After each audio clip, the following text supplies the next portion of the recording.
Okay, in the very beginning, there's something I'd like to say for Sean's sake. I think that's kind of important to me. Sean, you and your dad are doing some taping of some of my experiences during the war, World War II. But I want you to know something in advance. It might seem very exciting and wonderful, but I have to let you know and let everybody know that war is a terrible thing. War is a very terrible thing because people are killing other people, and that's not right. But we had to go to that war so that we could keep some evil people in Germany and Japan from killing and hurting other people. So that's why I enlisted in the Air Force in World War II. It's better if we don't have any wars.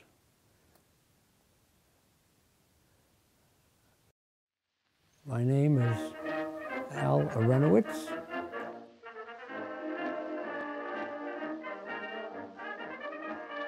At the time of World War II, I was going to college, and I hadn't quite finished my first year of college when I decided I wanted to go into the war. I wanted to be an aviation cadet. I wanted to fly bombers over Germany because I was very angry about what was happening, and we were all afraid that the Germans might win the war and the Japanese. And it's hard to believe that now, but at that time we weren't sure how the war was going to end. So anyway, I was still 17, and I asked my mother at that time, would she sign for me to go into the Air Corps? And she didn't want to do it. I'm an only child, too. She didn't want to do it, and I understand that. I understood it then, too. And I waited until I was 18. I was 18 in January 1943. I was very happy that they admitted me as an aviation cadet. Because as an aviation cadet, you could be a pilot, navigator, or bombardier after a lot of training. And then it was very exciting, apart from the fact that it was very important to kill these very evil forces. And there was another personal reason, too. I'm Jewish, and a lot of my family, my mother's family, my father's family, who were still in Russia and Poland, they were killed by these evil people in Germany. And just because they were Jewish, they were killed. And so there's a lot of reasons. And then there was Pearl Harbor. I don't want to leave that out because I can still remember sitting in the living room doing my homework when Pearl Harbor was announced, and there was an interruption in the radio, and we now interrupt this program to inform you that the Japanese have just bombed Pearl Harbor. Well, I didn't even know where Pearl Harbor was. Nobody did at that time except the Navy people. So anyway, that's the story of how I got in. It was very important to me. And I was 18, and it was an exciting thing. I was excited by the glamour of it, too, I have to admit. But that wasn't the whole story. I first wanted to be a pilot. I had seen a lot of exciting movies of bomber pilots flying over Germany, and it just seemed exciting to me. At that time, I hadn't realized about the dangers of it. You don't think about that when you're that young because you know you're never going to die. So anyway, I became an aviation cadet, which is a very generic name because they take you through various pre-flight training programs until they eventually classify you, and they decide what's best for you. And after all of that, many months of pre-flight, and I also had gunnery training, gunnery school training, and aerial gunnery. So they finally decided in all their wisdom that I would best be trained as a navigator. And I have to agree with them. I did at the time. I wasn't well coordinated enough to be a good pilot. I had 10 hours of flight training in a Piper Cub, small two-seater plane, single-engine plane, 10 hours of training, and I realized that I just didn't have the kind of coordination that one needs to to be a good pilot, so I could accept that. They decided I should go to navigation school. They sent me to a navigation school in Texas, San Marcos, Texas, and we trained there for, I guess, about 5 or 6 months to be a navigator. And then at the end of that training, I was commissioned as a flight officer. Flight officer at that time was equivalent to second lieutenant.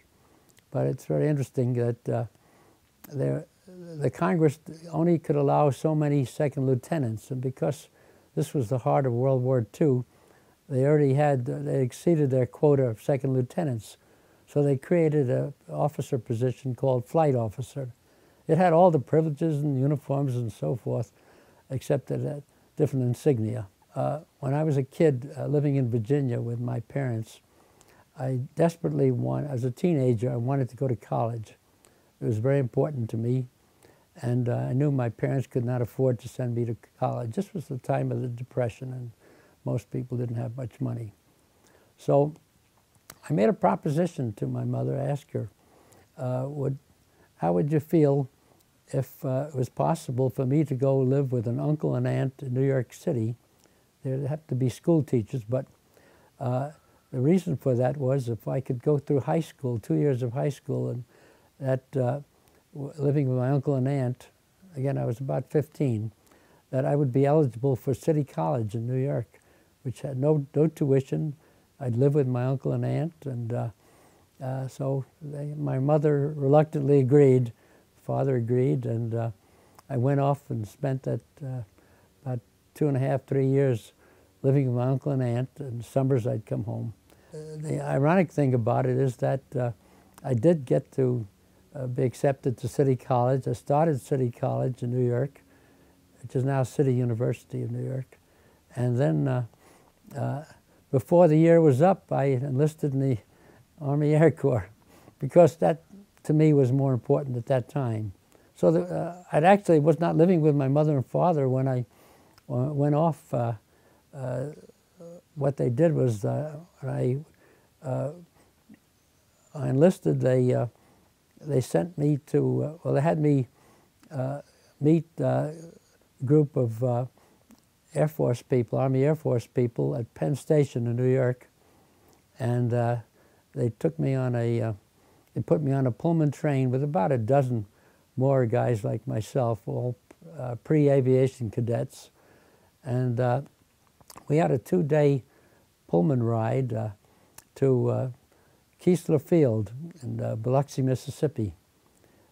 And I had some similar experiences to the movie, I think it was Biloxi Blues, but it was different in certain ways. But in any event, so I didn't get to say goodbye at that point to my parents because they were not with me at that time. We flew to Wales. We flew our own plane, actually. My first experience navigating across the ocean. In Texas, you don't get to fly across any oceans. So this was my first experience, which was more difficult than the training experiences I had, because when you're flying over the ocean, in those days, you didn't have buttons to press to get to where you want to go. Now it's super easy. We'd take off at night. We took off from, what was it, Goose Bay, Labrador.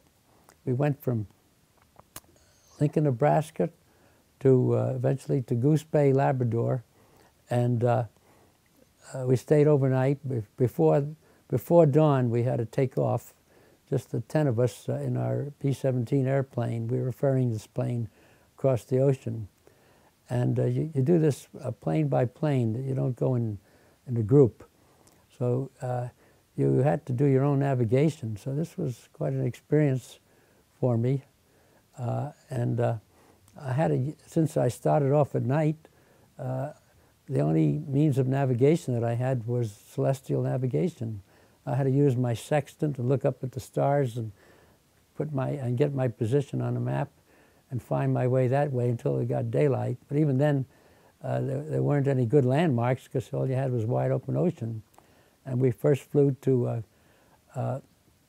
Iceland, near a little Air Force base, Army Air Force base near Reykjavik. We stayed overnight there, left again before dawn, and also had to use celestial navigation to get to England. Our destination was a city called Valley in Wales, the Great Britain. But an interesting thing was, at one point when we were getting close to Great Britain, I thought I would take a fix on a Scottish radio station, and I tuned into it, and the call letters came out very clear. It was the right station as far as I was concerned, and I took that fix, and then I plotted on the map.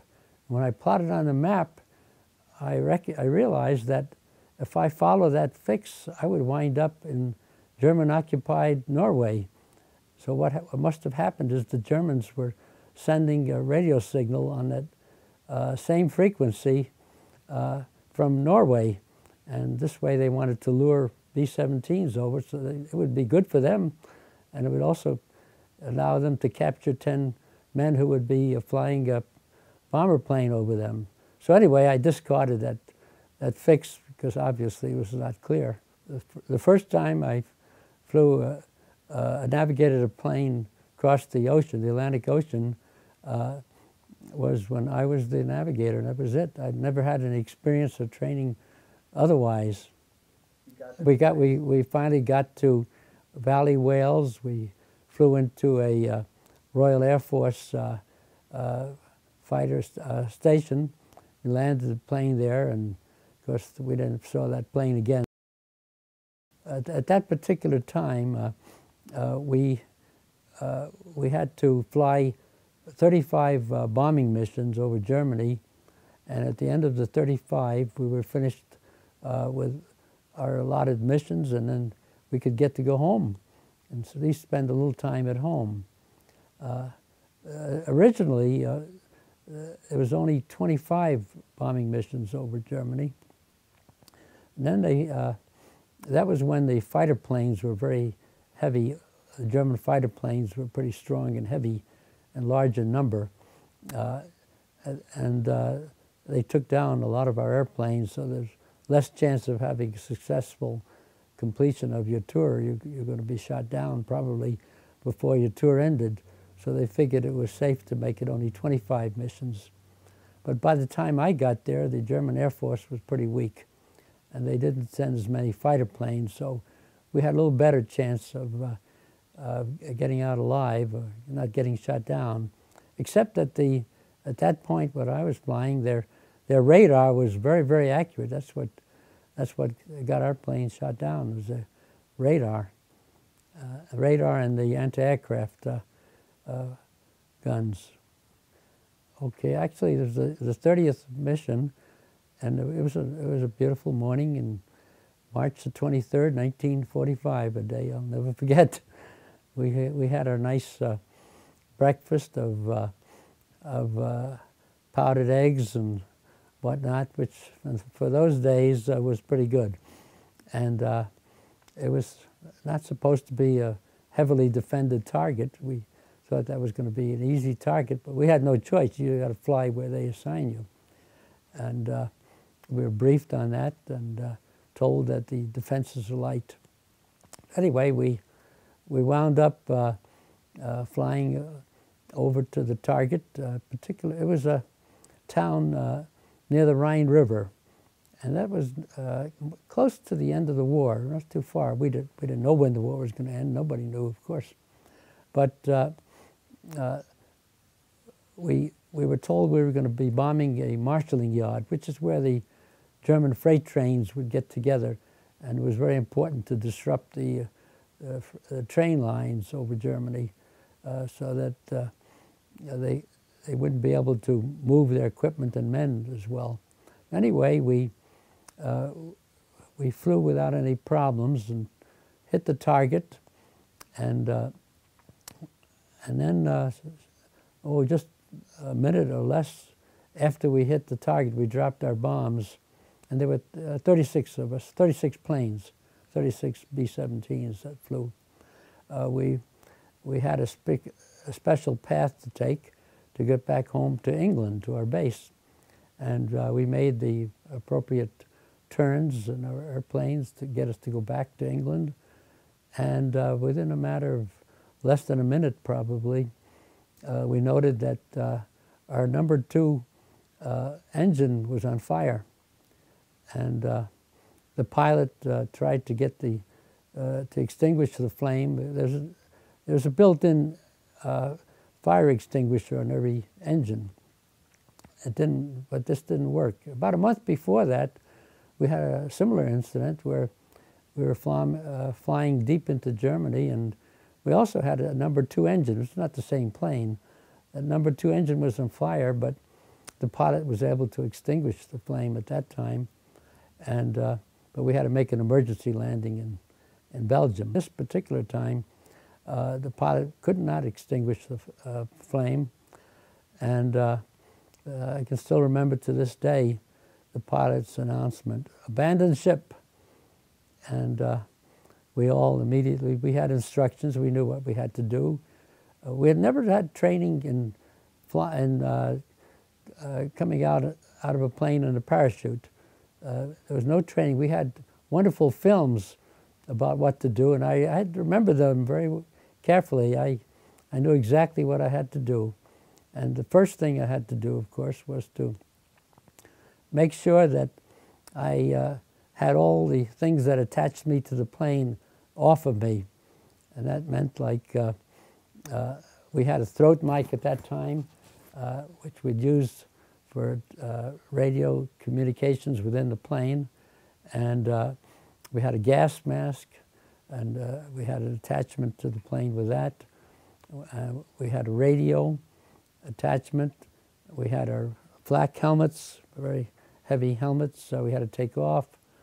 And so in any event, we were doing all of that, and I guess I was a little bit slow in getting everything off.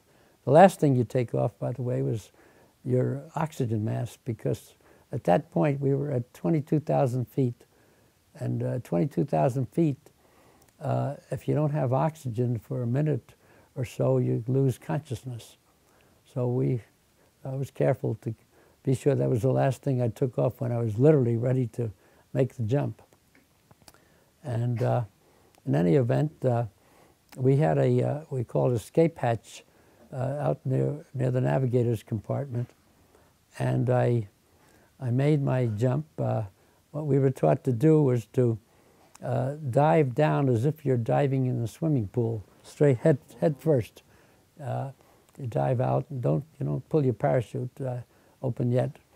And I did that, and I found myself, it felt like floating in the air. I didn't get a sensation of falling at all, not a bit at that point. And I can still remember I was in this position, lying on my back, and coming with a free fall. I did that for about 12,000 feet.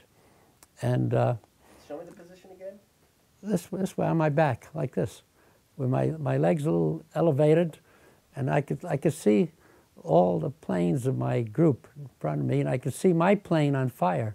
It was still flying straight because it was on automatic pilot. The pilot put that on automatic pilot so we could all successfully escape from the plane. And in any event, it was a strange feeling. I could see where some people would find it exciting and interesting. Not that I'm about to try to take a free fall again or go anywhere in a parachute, but it was quiet. You could feel the wind and hear the wind rustling. It was quiet because we weren't in that noisy B-17 with 4 engines.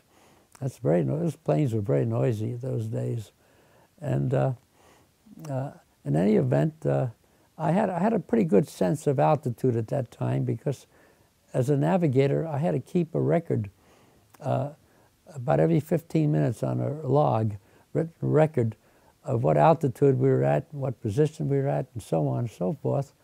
So I got some pretty good sense of when I was getting to around 10,000 feet. And at that point, I began to think, well, this is the time to open it. And I'd heard stories, all kinds of awful stories of some people who would pull their ripcord and it didn't work. And they had to literally pull apart the whole parachute. And I thought of that at the time.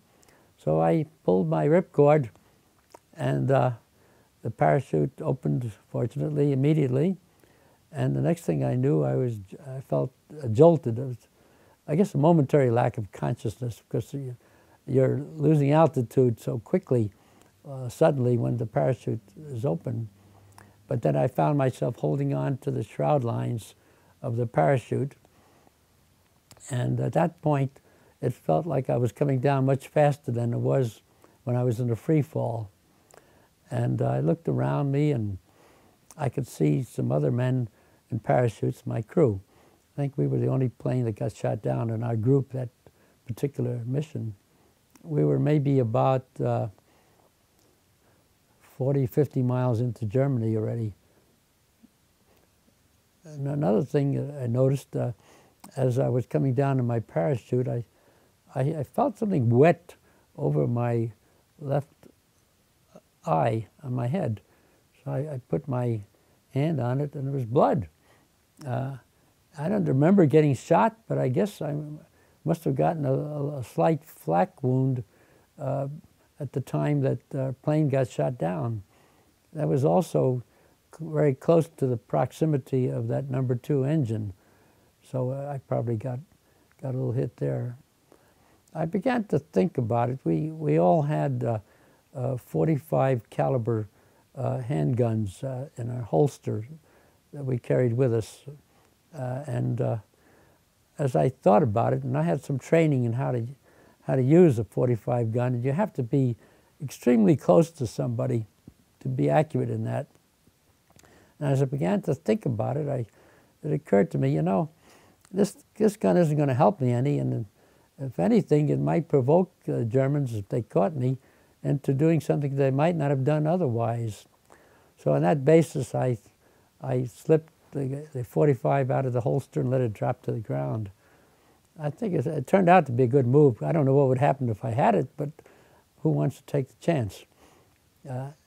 So you learn survival skills very quickly in that kind of a situation. You mentioned you've never jumped from a plane before. Oh, no, the no. first time I parachuted was this It's the first time. moment. So what are you thinking when you're about to land?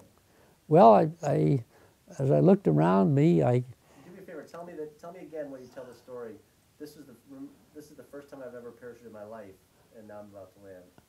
well, this is the very first time I've ever come out of a plane in a parachute, and so it was a new experience. The only training I had in it was about a half-an-hour film and what to do in parachuting. The rest of it, you play by ear, you fly by ear. So in any event, as I was coming down, I was thinking about all the eventual things that could happen coming down. Fortunately, nobody ever shot at me. There were no holes in my parachute, but some of my crew did get holes in their parachutes from Germans down below in the ground, shooting at them. In any event, I did see what looked like a high-tension electric wire in the area where I was coming down, and they did teach us in that film how to manipulate the parachute in such a way, use it like a sail on a boat, and by pulling in on some of the parachute lines, you can direct the wind to direct you in a different direction. I tried that. That's the only experience I had in it. Whatever it was, whether it was my, in quotes, skill, or whether it was dumb luck, I didn't land on the high tension line, obviously. And then as I got closer to the ground, I remembered some of the things from the film. It said when you're about to land on the ground, you want to keep your legs bent. You don't want to keep your legs stiff, or else you could break your hip or break your leg. because of the force. You're coming down with quite a force once you reach the ground. So I did bend my knees, and I sort of bounced on the ground a little bit. And the next thing I knew, that was a good landing, actually. It was a pretty comfortable, safe landing. And then the next thing I knew, I was on the ground, and the wind blew my parachute and blew me on my back. But I wasn't injured. I was I was already on the ground, so there was no problem. And the next step was I removed the harness from my body. It was attached to me, so I can get the parachute off.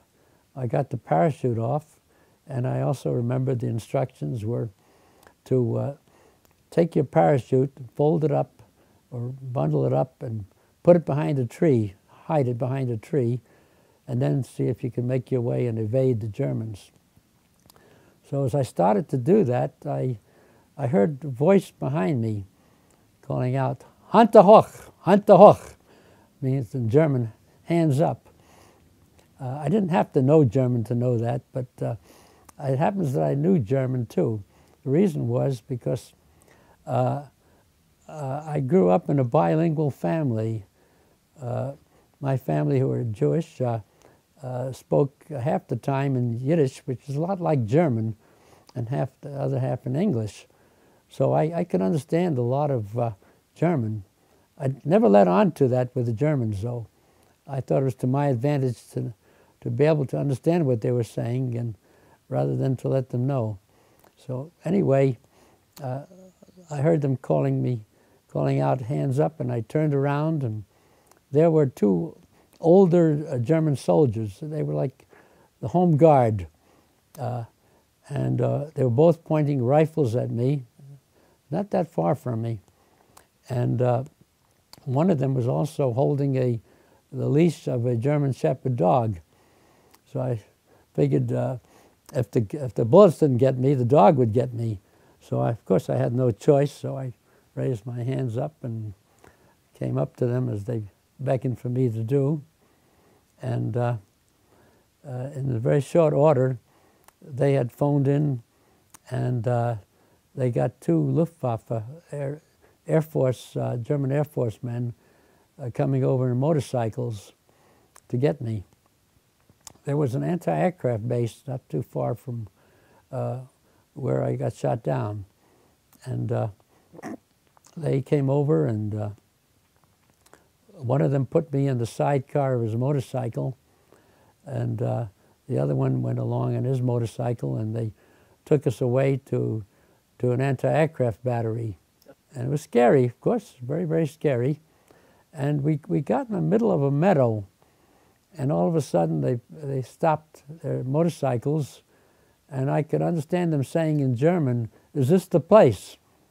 And I thought, oh my God, they're going to execute me. And as it turned out, though, they just weren't sure. There was a fork in the road, and they weren't sure which line to take. So anyway, they did eventually get me to this anti-aircraft battery.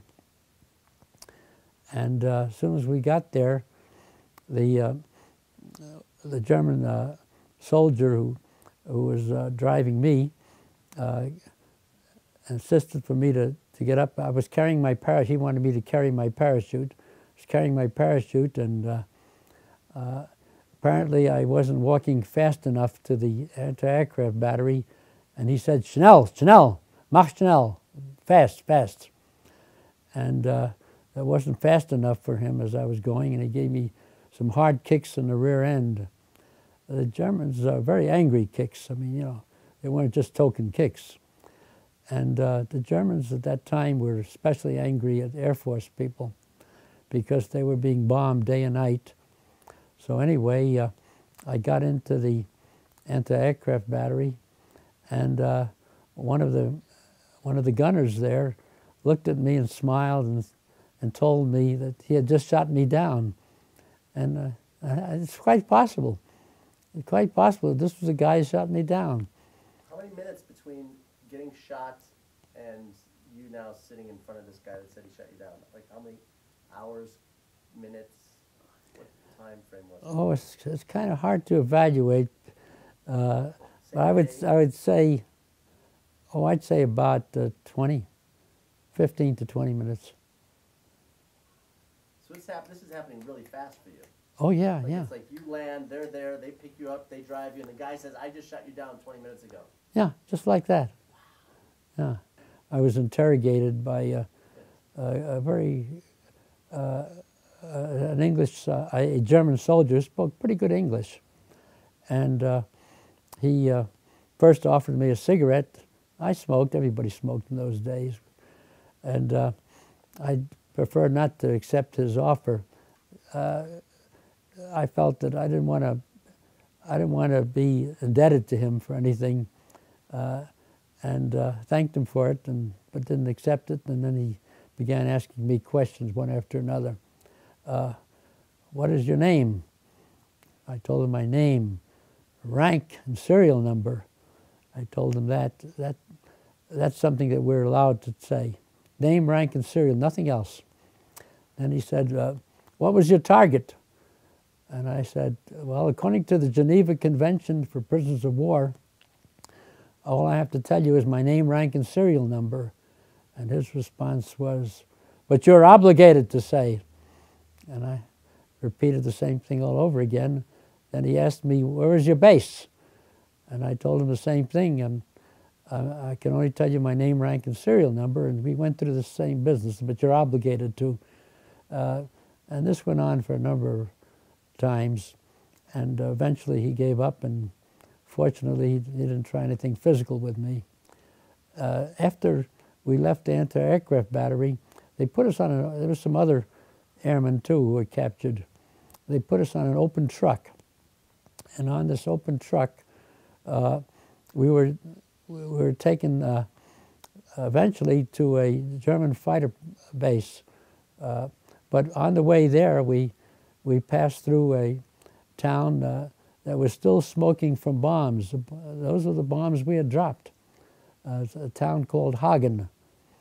And there were people screaming at us and yelling at us.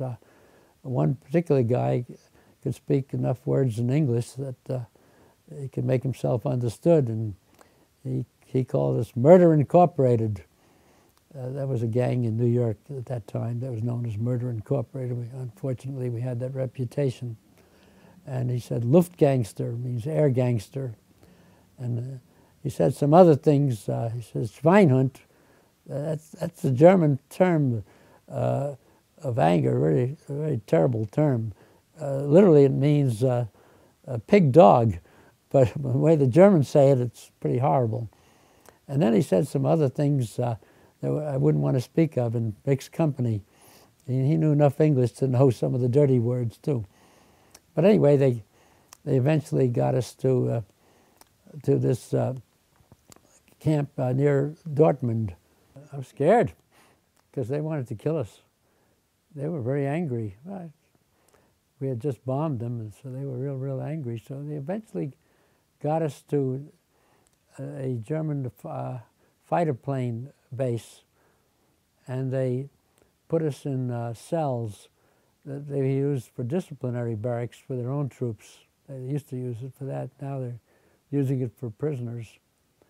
And they first put me in with an English, well, I guess a Canadian guy who was a member of the Royal Canadian Air Force, and he had just been shot down the day before. But it was kind of interesting because neither of us knew each other. Here we were in a small cell about 6 by 10 feet, and we were together there, and we didn't know each other, so we both were a little suspicious of each other. We weren't sure whether the other person was a German spy, a plant. So for about a half an hour, we didn't talk to each other. We were very careful. But after about a half an hour, we felt more comfortable, and we could share our thoughts and whatnot with each other. And he was a very kind man. He knew that I hadn't eaten since early that morning, and he offered me a little bit of his bread, the German bread that he had with him, which was very kind of him because he didn't have a lot to eat either. A lot of my fellow prisoners really were very nice and respectful. We had a really good sense of camaraderie under pretty horrible circumstances. Then, in a short while after I got in this prison cell, I could hear them bringing somebody else into the prison, and I looked through a peephole. We had a little peephole in that cell, and I saw one of my crew there, and looked like his face was all bruised. And he said he had been beaten by the Germans. And then as soon as he said that, the Germans quickly whisked him away and put him into another cell. Then I could see another one of my crew who also looked like he had been beaten, but we didn't get to talk any at all. So we spent about, I guess, 5 or 6 days there in that prison. And while we were there, American fighter planes, P-47s, began to bomb the runways of that airport, that German base. So eventually they took us out and took us on forced marches. They wanted to get us away from where the British were. What we came to realize is that the day after we bombed our targets just across the Rhine River, the Americans and British made their final major push across the Rhine River into Germany. And so the British Army was pretty close to where we were at all times. So we had to be walking around quite a bit so that the British wouldn't free us, wouldn't liberate us. And we had some hectic times. Just briefly, one of the times was we were waiting for a train in a German railroad station, and all of a sudden we can hear what sounded to me like an air raid alert. It turned out to be what they called a Panzer alert. British tanks were coming into the town, and so that was the end of our train ride. So our guards took us on foot then by road to get us away from where the British were. They didn't want the British to liberate us. We were on a number of forced marches, and at one point, or this was just after we had gotten away from the train station because the British were coming, and we could see that the British tanks were shooting. You could see their firing and hear the guns going off as they were coming closer to us. And all of a sudden, there was a contingent of German soldiers on the road right next to us. And the German lieutenant got the German sergeant, who was our major guard, to stop us. And we could see that he got his troops to cock their machine pistols. And clearly what they were ready to do was to execute us. And then the German sergeant started yelling at the German officer. They yelled at each other back and forth, and the gist of it was that this German soldier, this German sergeant, had orders to deliver his prisoners of war to a prisoner of war camp. And with the Germans in those days, if you got an order, you've got to fill it. You've got to fulfill that order. So he won out, fortunately, or else I wouldn't be here talking to you. So the German officer had to give in and let us move on. So then we got on, after a while, the next day, we got onto a train, and this was kind of an interesting experience. A coach train right behind a locomotive. And as the train was moving along, and there were British civilians, there were German civilians as well as soldiers on that train, as well as about 30 of us prisoners of war. And they, all of a sudden, a young German woman stood up in the middle of the car that was still moving, and she began to sing the song, called Lily Marlene. It was a German war song, but actually it turns out to be a beautiful song. And she sang it very well, but afterwards we all they all applauded, and so we had a little concert on that train. But about an hour or two later, it was quite a different experience on that same train. All of a sudden there were 3 English fighter planes, Spitfires, circling overhead of that train, and clearly they were going to shoot our train. They wanted to put the train out of commission. So all the Germans scooted out of the train, and the German guards locked us in the train, about 30 of us, just before the first British fighter plane made us pass at our train. So we were locked in, and we all got down to the floor of the train, of the car, while our first fighter pilot shot his guns at the train. Apparently, he mainly hit the locomotive. Fortunately, none of us were hit. And then we decided that we're not going to wait for the second English fighter plane to come. We were going to get loose. So I don't know how we did it to this day. We broke open the doors and we rolled down the hill, down the side of the tracks where the Germans were, so that we won't get shot at. And the Germans were kind of mad about us doing that, being there. And also the engineer of the train was angry at us because his train was on fire. Yeah, Sean, when you had some scary things like this happen to you, real scary, you never forget them. And every now and then, without you wanting to think about it, the thoughts just come into your mind. But I don't get scared anymore. I don't get scared when they come in there. It just comes in there. And if I'm busy doing something, when I'm at work or doing something else, they don't bother me. I don't get those thoughts. Just when I'm not doing anything. Well, then the head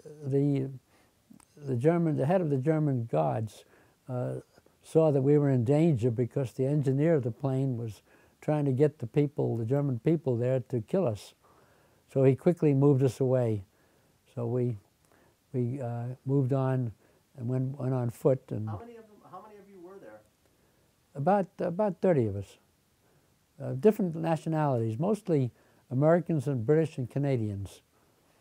I think it might have been an Australian and New Zealander. And do you befriend them? Do you guys become, or just not talk? Oh, no, they were very friendly. I mean, they were our allies, and we had a very good relationship. We helped each other. Like a lot of the times when we were marching, our feet would hurt a lot because many of us, like myself, didn't have any shoes. All I could wear was the woolen boots, soft boots that I wore in the airplane.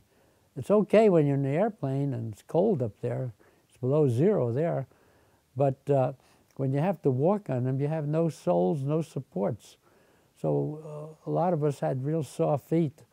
And what would happen is that two of us would get on each side of the other one and help him walk. And then like somebody would help me walk for a little bit. And after a while, when I was walking by myself, I would get alongside of somebody else who needed help. And we helped each other a lot like that. It was a real good feeling of camaraderie. That's one good thing that we experienced there. They were friends, the English and the Canadians, and as well as our own American. Now, would you, if I were to ask you to give Sean an idea of the personality of this German officer, when you think back on him, is there anything besides the fact that he was obeying orders that sticks in your head about that man? Well, the one who wanted to shoot us, because his order was law, ordinarily. These were American flyers, and they hated American flyers because they were bombing so many German cities, which we had to do to win the war. And So his only purpose was to try to kill us. That's his only goal. And the German guard sergeant who was guarding us, he had direct orders to take his prisoners of war to a prisoner of war camp. So he had to follow his orders. But I guess his orders probably were on paper, so his orders circumvented the orders of the German lieutenant. So the sergeant went over the lieutenant in this case, fortunately for us. So, all right, so now you're talk to me about where they take you and where you spend the most of your time. well, they eventually got us to a prisoner of war camp, Stalag 11B. That was located midway between midway between Hanover and Hamburg. And that's a large prison camp. At one time, it housed about 25,000 prisoners. And I stayed there until the war was over. Not until the war was over, I'm sorry. I stayed there until we were liberated by the British Army. And probably the worst thing about being there was the food. We got very little food, and we were all malnourished. There were about 10, 12,000 Russians who had been there years before, and they died from a typhus epidemic. And you know, if you're malnourished and you're tired and have no strength, your immune system is very bad, so that you can die easily from typhus fever. And they were buried in a mass grave outside of the prison camp, but about 10, 12,000 of them, just mass graves. I don't even know who was buried where. But we got very little food, not enough to eat. I found myself at one point going out in the grounds there and breaking up some pieces of grass, and found some dandelion leaves and boiling them in water. So I ate some grass and dandelion leaves in boiling water. But you eat what you can. They gave us some food, but not enough. They gave us some bread, dark German bread, black bread, that it was made of sawdust and wooden splinters, as well as the dough. But you ate what you can find. You had no choice. How would you eat that? Do you spit it out, or do you? No, it's chewable. Okay. It's chewable, but you eat what you can. At one point on the road, when we were on forced march, we had even less to eat then, and we found some sugar beets on the side of the road. They looked like probably they were meant for horses, and the horses abandoned them, and we took them on our march and we ate them. Just bit into them, just like you bite into an apple. And at the camp, we also had soup, mostly turnip soup. Awful taste. No meat until near the end of the war, or just before we were liberated, when we had some meat in the soup. As it turned out, I remembered seeing some emaciated horses just outside of our camp, and by the time I got the meat in the soup, there were no horses around. So obviously that was horse meat, but that's something I'm not about to order again. But you learn to do what you can to survive. You have to eat a lot of things that are not very nice. Now, were you hopeless during this time, or did you have hope of a rescue? Oh, I always had hope. I never gave up hope. If you give up hope, you're giving up your life. You got to have hope. And it was also getting close to the end of the war. The British were coming close, and we knew we were going to be liberated, but it was a matter of time. Meantime, we didn't want to be caught in a crossfire either. So then to carry on a little bit further along the line, at one point they tried to evacuate us by train to another prison camp for officers, which was farther away from the British, so we wouldn't be liberated. And we took the train, and we were on the train for about 2 hours. All of a sudden, the train stopped. What had happened was the train lines were broken. The British had bombed those train lines, so we couldn't go any further, and we had to get out of the car. And just outside of the train, there was a German soldier who had just one arm. One arm was amputated. And he was very angry. He stood up on a stool or something, and he started yelling for the other people, the German people, to kill us. So at that point, the German guard again protected us, and he took us away from that scene. And we eventually came back to the camp until we were liberated. Now, just before we were liberated, I was told by Heinrich, the German guard that I was most connected to, that that night German SS troops, storm troops, were going to take us away so that we wouldn't be liberated, and that they were going to take us away that night. So I didn't like the idea of it, because the SS troops were known to be terrible people, most fierce, and also most anti-Semitic. They hated Jewish people. And being Jewish, I didn't like the idea of being in the hands of SS troops. So that day, I looked around the barbed wire that separated the officers from the British enlisted men. They kept separating us by barbed wire.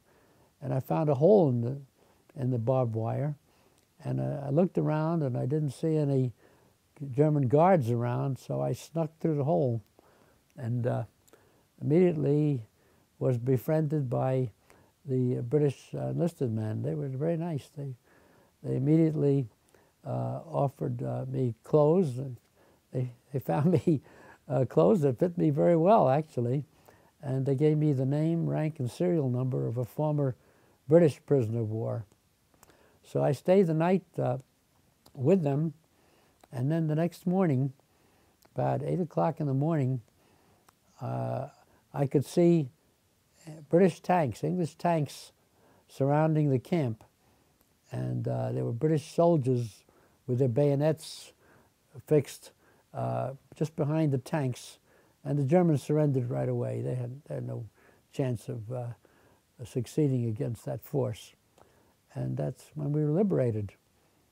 Just as an interesting aside, right after we were liberated, I was on the side of the road where the camp was, and the British infantrymen were on trucks going out to the front lines, and they would throw us articles of food, knowing that we were all pretty hungry. And it so happens that the 2 articles of food that I caught were a coffee, Nescafe instant coffee, and what was the other? Some kind of like a brownie mix. And I took them and I cooked them that evening, and I got so sick. They tasted good, but my stomach wasn't ready for them. My stomach was no means ready for them, so I threw up the whole night. The next day I was okay, though. So I learned that I got to be careful of what I had to eat at that point. And then they were evacuating the prisoners of war, and they took the ones who were sickest and the ones who were in worst condition, and they evacuated them first. And then I didn't get evacuated till about the 4th day after liberation, and they took me to an air base, a German air base, where there was a British plane, big, huge British plane waiting to take us back to England. And they took me to Oxford, England. And it's funny, there's a British lady who was greeting everybody who was coming from the plane. Most of them were English. and they saw me wearing this British uniform. I wore it for 4 days. And they said, "Oh, what part of England are you from?" So I told them, I'm not English, I'm a Yank. And I explained how I happened to be wearing the British uniform. And then, in any event, we went to an American hospital there. We spent 2 weeks just on quarantine. I wasn't sick or anything like that. I was in good physical condition, considering. And I eventually went to London and spent, I guess a week or two in London. And I got to be in London at the time of VE Day, the Victory in Europe Day, where they had a huge celebration. And that was exciting, right in the middle of this big city. For the first time for 6 years, they had the lights on at night. They had the lights off the whole time because of the war, because the German bombers would see the lights and they would know where to bomb. So anyway, I did get to go back to my air base and see some of my fellow airmen there. I just spent the day there, then went back to England, and eventually wound up going on a hospital ship, American hospital ship, to New York. It was a long, long trip, very rough seas. They didn't have anything, any stabilizers on the ships in those days, so most of the guys were throwing up they were seasick. I was lucky because I never got seasick. I've never gotten seasick. I do pretty well in the rough seas. And tell Sean how you ended up in the British uniform. Was that part of when you did the barbed wire fence? Yeah. Uniform? Yeah. I don't know if he told us that. No, Oh, he did? Yeah, he said they closed him. Oh, they clothed him. Okay, I'm sorry, I missed that. Yeah. Hey, so they clothed you because your uniform was an officer's uniform, right? Yeah. That was the. And it was totally different. Totally different. Yeah. Theirs was infantry. Mine was Air Force. And did they just have extra uniforms sitting around, or? Well, apparently there must have been a British prisoner of war who had either escaped or died or whatnot. They kept his clothes, so they immediately gave me the clothes at the right size. I don't know how that happened. Actually, it felt more comfortable than my uniform because mine was not warm enough. Because when you're flying, you're wearing a flying suit which has electrical grids on the jacket and pants so that you could plug it into electricity and keep yourself warm. So that wasn't meant for traveling. I didn't have a jacket, really. So that worked out well. So I say the British were very nice and very friendly. We were very close with each other.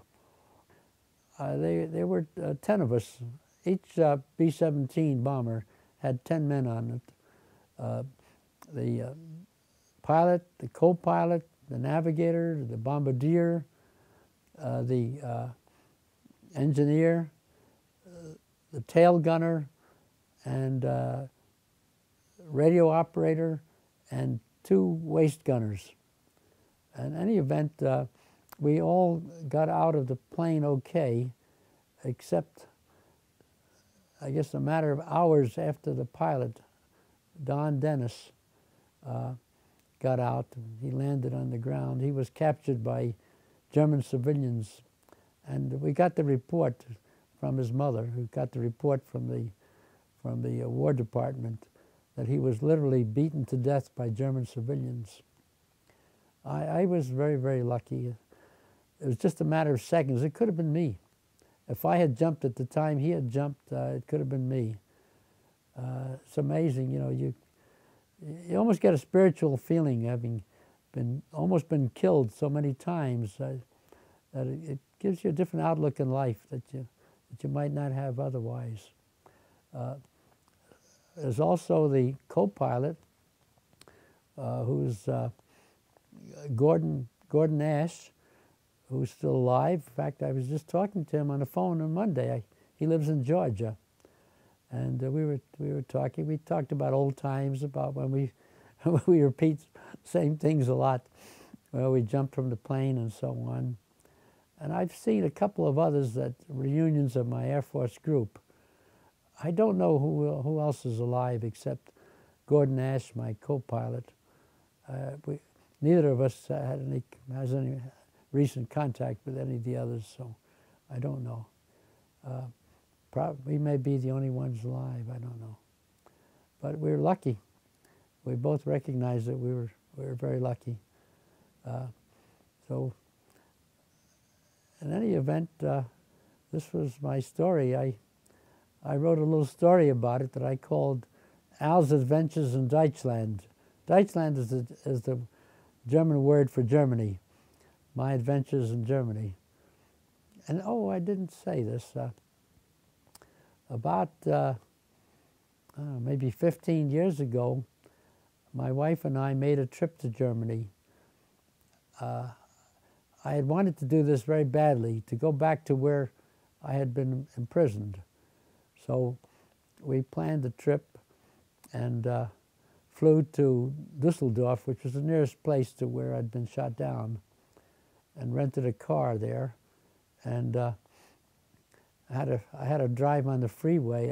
I'm a very conservative driver, and it scared me, really scary. That's the most scary part about that trip, was driving on that freeway, because there's no speed limit.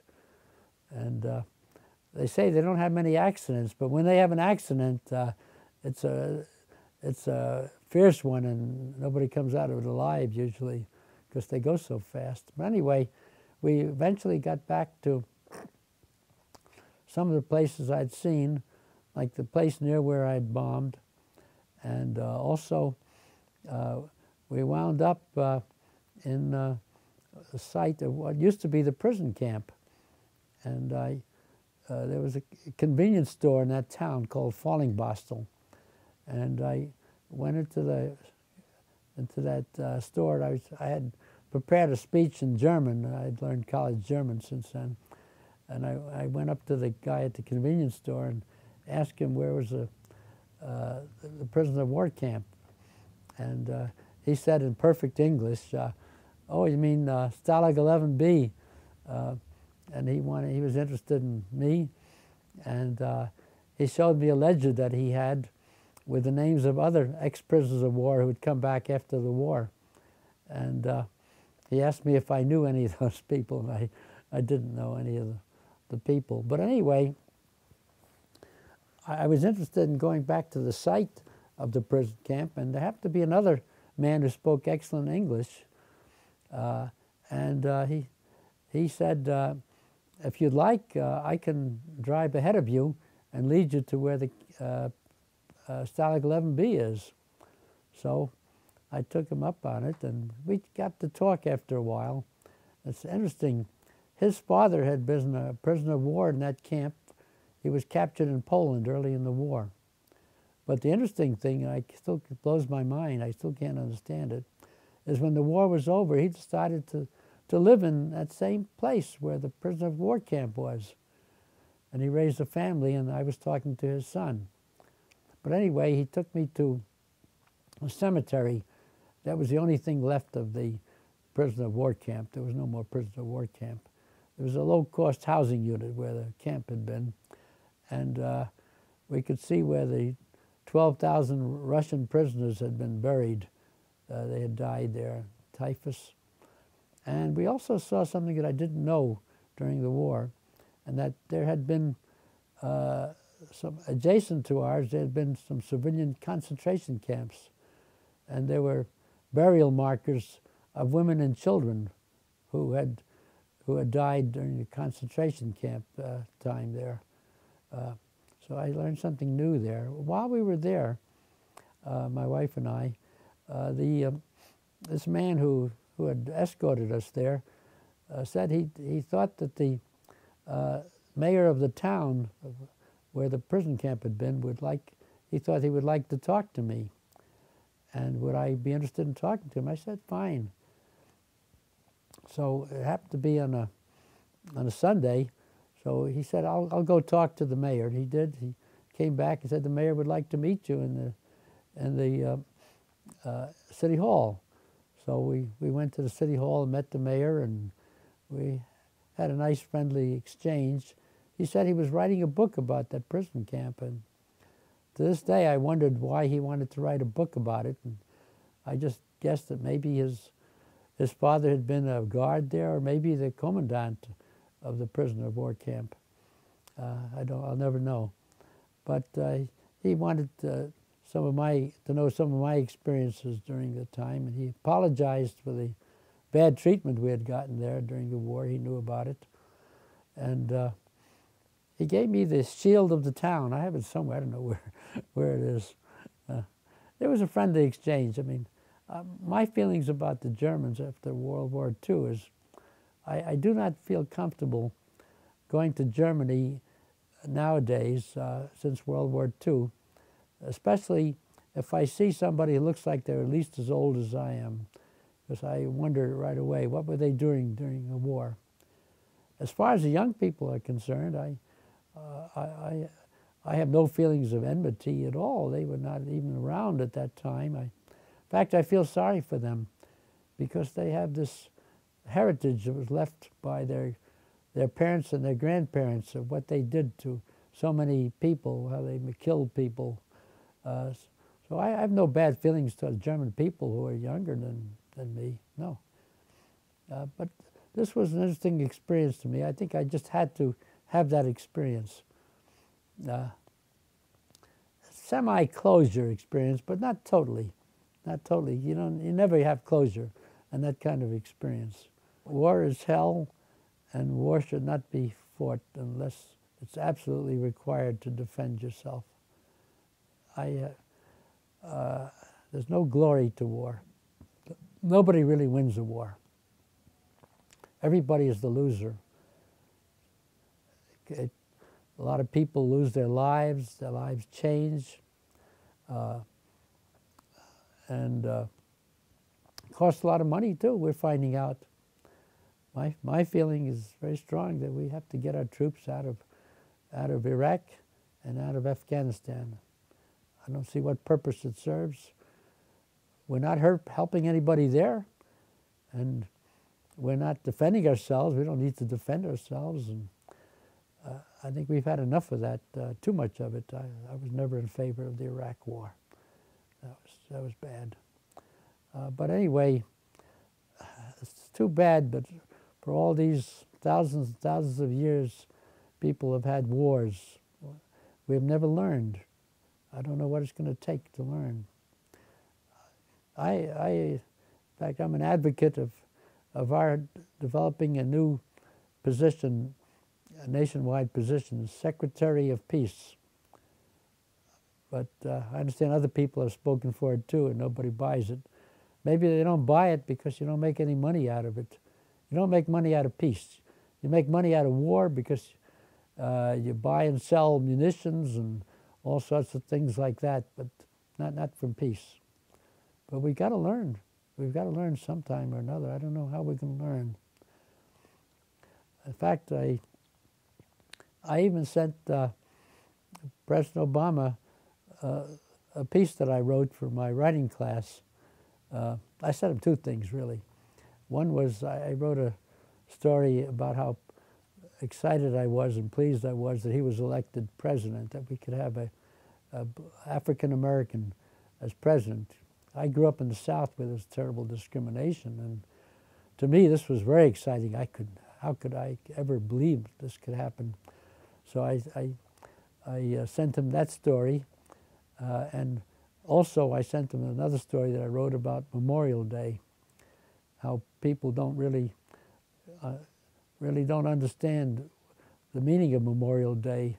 They think it's just another day off from work, or business people think it's a day they can make sales, Memorial Day sales, and so on. And also on that same piece that I wrote my advocate for peace, advocacy for peace, and that we really ought to teach peace in school. I don't know. I don't think they do that much, but they should. They should teach peace. We teach more about wars, but we don't teach about peace. And that would be a great thing as far as I'm concerned, if we could concentrate more on that. And other people, I think, would follow suit if we did it. But some president's got to take the initiative. I don't know what president is going to want to take that initiative. It's very hard.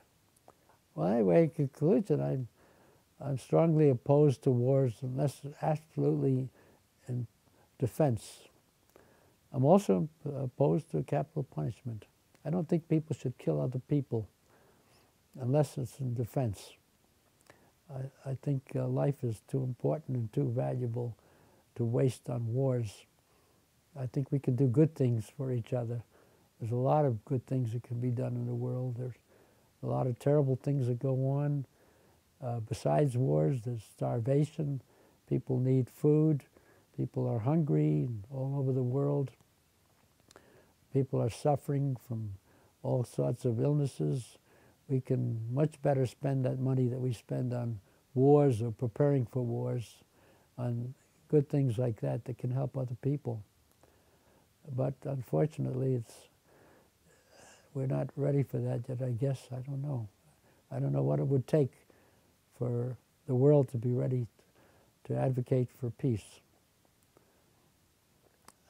I believe strongly in what Gandhi used to talk about when he was an advocate for peace and nonviolence.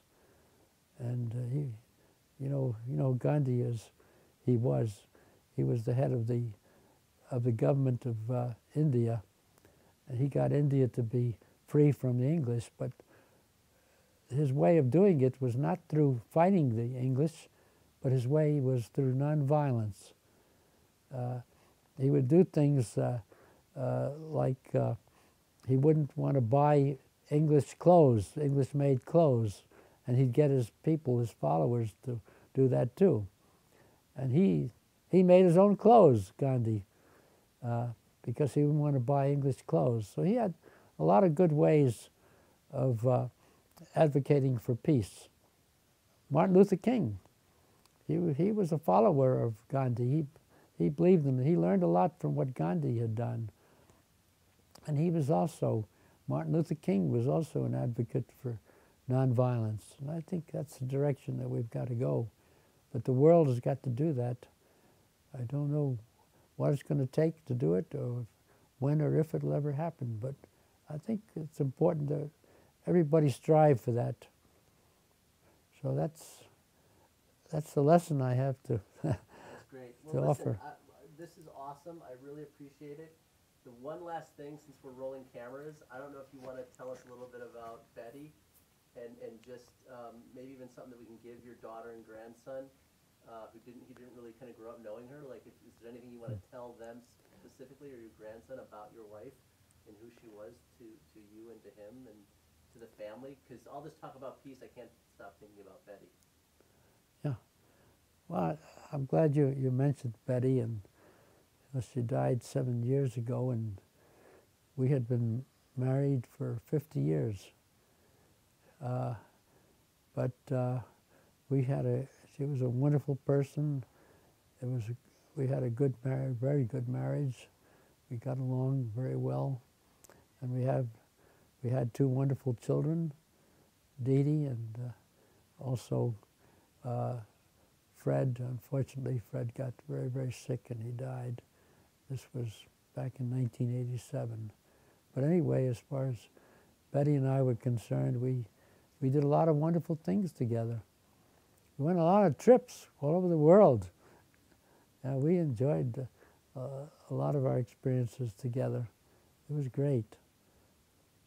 And I do miss her a lot.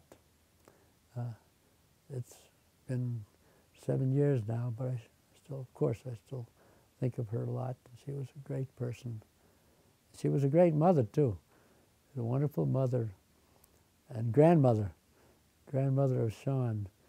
We have a Sean, too, who's my grandson, who's 11 years old.